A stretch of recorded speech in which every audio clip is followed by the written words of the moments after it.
आज का हमारा टॉपिक है राजस्थान के खनिज, जिसमें हम देखेंगे सबसे पहले कि खनिज के डेफिनेशन क्या है, खनिज का अर्थ क्या होता है।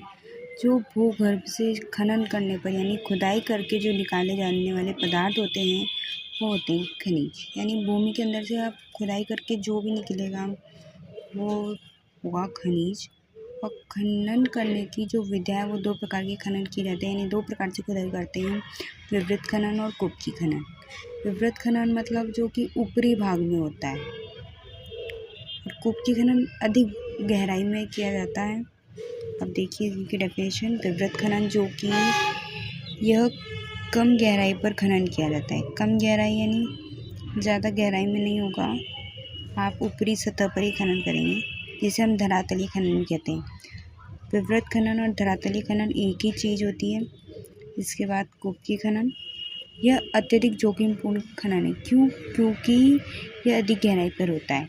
अगर अधिक गहराई में जाएंगे तो वहाँ पर कुछ प्रॉब्लम्स होती है, तो ये बहुत जोखिमपूर्ण है कि धरातल के ज़्यादा अंदर जाना एक जोखिमपूर्ण कार्य है, इसलिए कुपकी खनन को जोखिमपूर्ण खनन भी कहा जाता है।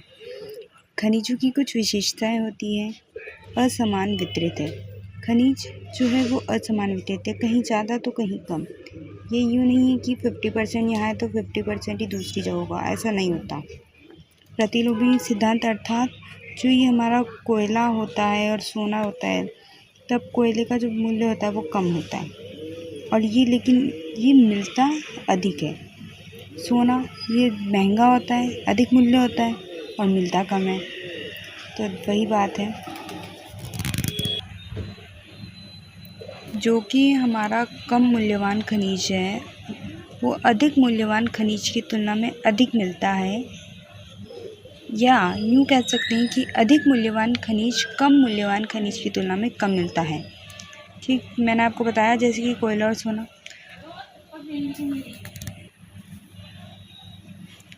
राजस्थान खान एवं भू विज्ञान विभाग जो कि उदयपुर में है, राजस्थान खान और भू विज्ञान विभाग अगर पूछ लिया जाए तो ये उदयपुर में, और इसकी स्थापना 1949 ईस्वी में हुई, 1939 में। वर्तमान में खनिज जो है वो 81 प्रकार की होती हैं, 81 प्रकार की, जिनका उत्पादन जो होता है वो 58 प्रकार के खनिजों का ही होता है।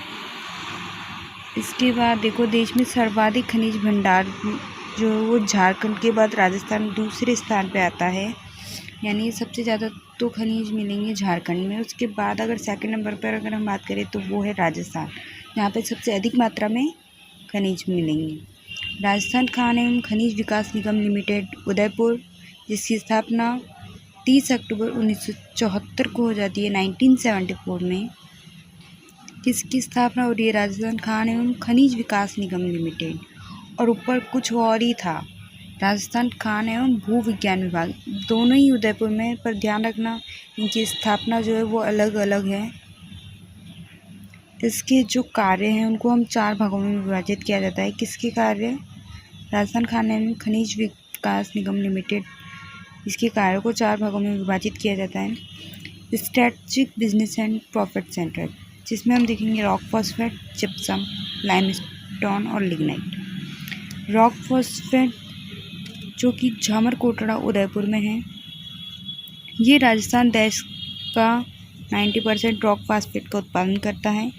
अगर हम सेकंड बात करें जिप्सम, ये जो है ये बीकानेर के अंदर आता है, इसका उत्पादन ज़्यादातर बीकानेर में मिलता है।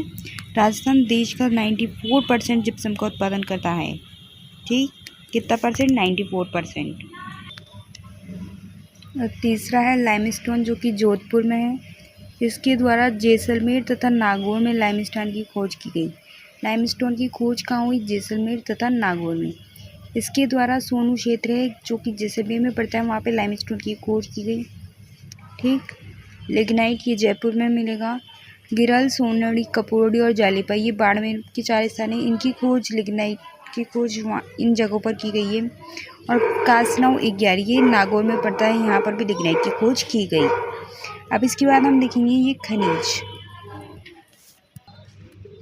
मैं वैसे भी आपको सबसे इजी लैंग्वेज में करा रही हूँ, प्लीज़, है ना, तो समझने की पूरी कोशिश करो, नहीं समझ आए तो पूछो।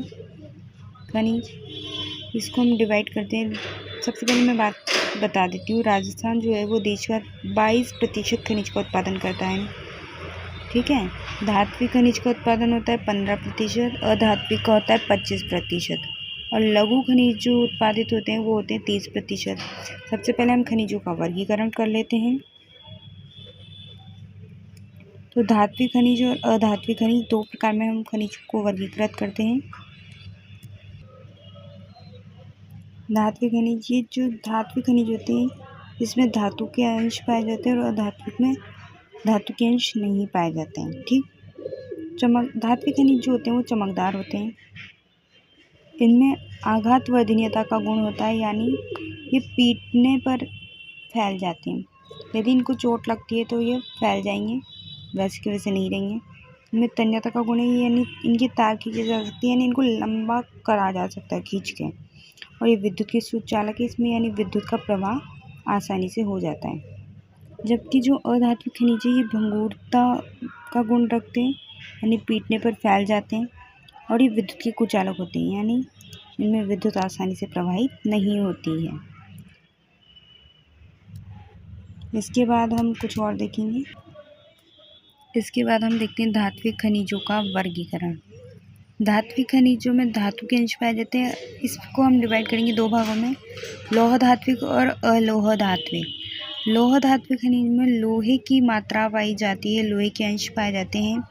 इसकी अगर ट्रिक याद करो कि कहाँ कौन कौन सा लौह धात्विक तत्व मतलब खनिजों में आते हैं, तो देखो इसकी ट्रिक है, काका मन लोटा पढ़ाई में, यानी काका जी मेरा मन पढ़ाई में लौट गया है।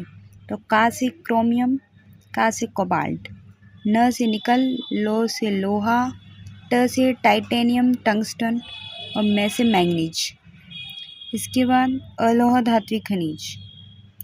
अलोह धात्विक खनिज जिसमें लोहे तत्व की मात्रा नहीं पाई जाती, वो है सोना, चांदी, प्लेटिनम, ये सबको याद रह जाएगा। एल्यूमिनियम, मैग्नीशियम, सीसा, जस्ता और तांबा, ये अलोह धात्विक खनिज में लोहे की मात्रा नहीं पाई जाती है। समझ गए? ये आराम से इजी लैंग्वेज में ही दिखा रखा है, सब आपको अच्छे से आ जाएगा। और कोई समझ नहीं आया हो तो बता देना। आज के लिए सिर्फ इतना ही, मिलते हैं नेक्स्ट वीडियो में। Bye, thanks for watching.